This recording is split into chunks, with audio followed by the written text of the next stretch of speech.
The autumn sun hung gently over the city park that morning, casting golden streaks of light across the quiet playground as if the world itself didn't yet know something life-changing was about to happen.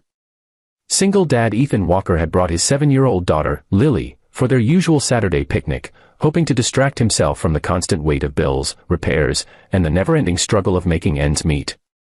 He didn't expect that within minutes, a moment would unfold that would change the course of his life forever. It started with a faint sound, soft, trembling, almost swallowed by the breeze.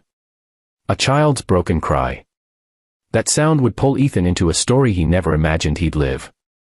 If you believe in kindness, second chances, and the power of doing the right thing, make sure to like, comment, share, and subscribe to Kindness Thread. Your support helps stories like this reach more hearts. Ethan followed the tiny sobs until he found a little girl standing alone near the swings.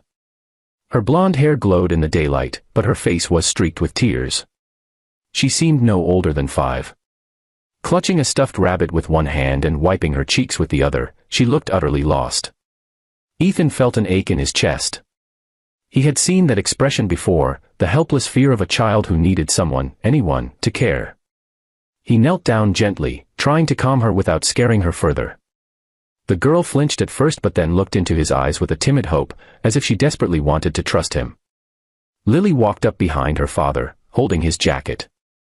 She whispered to him that they should help the girl, because no kid deserved to be alone like that.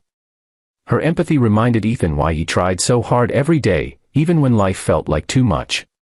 The lost child, who finally managed to say her name was Emma, told them she couldn't find her mother anywhere. She had wandered off while her mom was on a phone call, and the crowd had swallowed her up. Ethan felt a protective instinct rise in him. He remembered losing Lily once in a grocery store for 30 terrifying seconds. This girl must have felt that fear multiplied by 1,000. The sun climbed higher, warming the pavement as Ethan made calls to security and searched the park with Emma holding his hand so tightly it felt like she was holding onto life itself. They walked past cheerful families, food carts, and bright decorations for an upcoming festival. The whole world looked ordinary, almost joyful, yet for Emma, the day had turned into a storm. Ethan didn't rest until he checked every corner, every bench, every path. And with each passing minute, he felt the weight of responsibility deepen, not because he had to help, but because he wanted to. Hours passed. Ethan kept Emma safe, fed her snacks from Lily's lunchbox, and told her she wasn't alone. His calm presence soothed her trembling heart. Watching him, Lily asked if they could take Emma home if they couldn't find her mother. Ethan smiled softly but didn't answer. He knew life was never that simple, not with his finances, not with his unstable job hours, not with everything he struggled to hold together. But his heart, tender and worn from years of single fatherhood, wished he could protect every child who felt abandoned by the world. They had nearly completed a full circle around the park when everything changed.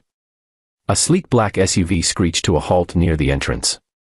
The door swung open, and a woman stumbled out, her face drenched with panic, her expensive heels clicking desperately against the pavement. Her business-style white coat flared behind her as she sprinted toward them. When she saw Emma, her entire expression collapsed into raw relief. She dropped to her knees and engulfed her daughter in her arms, crying openly, uncaring of the people around her or the makeup running down her cheeks. That emotional reunion should have been the end of the story, but what happened next stunned Ethan.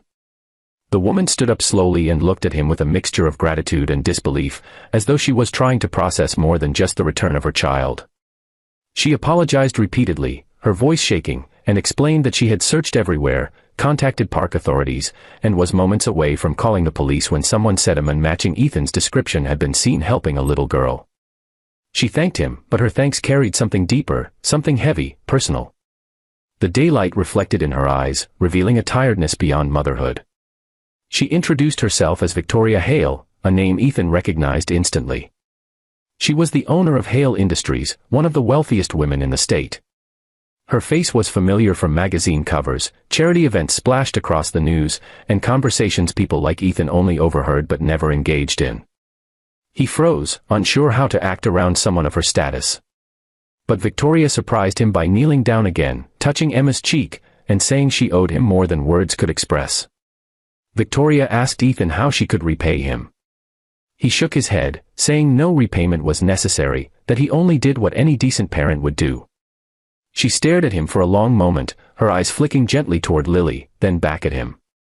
It was as if she was seeing something she hadn't encountered in a very long time, genuine goodness without expectation. She insisted he at least accept her business card, though he doubted he'd ever use it. But the shock didn't end there. Later that week, when Ethan returned to work at the auto repair shop, he found a luxury car parked outside bearing a familiar signature logo. Victoria stepped out, dressed far more casually this time, her expression warm and sincere.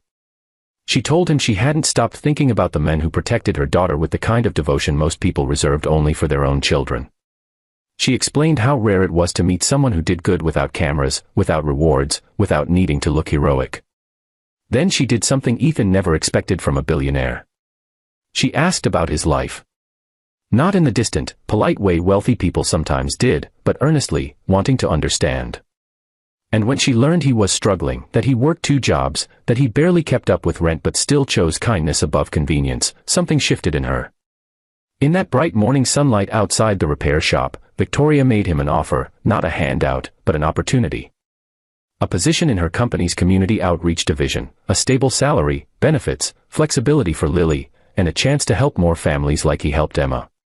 Ethan was speechless. His entire world tilted in a single moment. Not because a billionaire offered him a job, but because someone finally saw his worth, the worth he'd tried to uphold every day, even when life pushed him to the edge. As Ethan accepted, tears welled in Victoria's eyes. She admitted that in her world of boardrooms, contracts, and financial empires, she had slowly forgotten what genuine humanity looked like, until she saw it in a single dad who refused to walk past a crying girl in a park. If this story touched your heart, please like, share, subscribe, and support Kindness Thread. Your engagement helps us continue bringing real, emotional stories to life.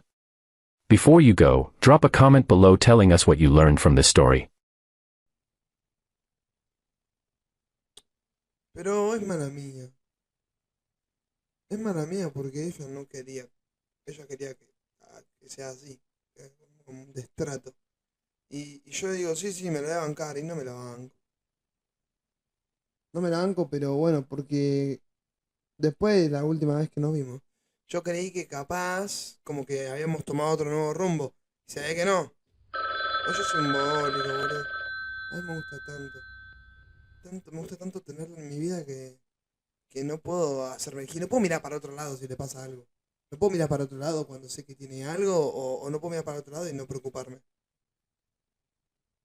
Boludo, le abro la puerta del auto, le doy un chocolate como siempre y me dice, no hace falta. Le digo, yo sé que no hace falta, pero hay cosas que nunca van a cambiar. Claro, uno hace una pregunta y cada uno tiene que responder. Claro, cada uno dibuja.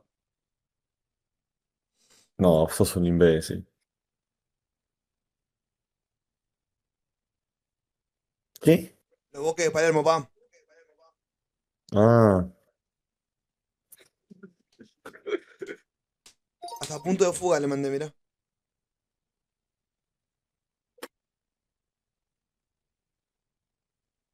impresionante, boludo. Impresionante.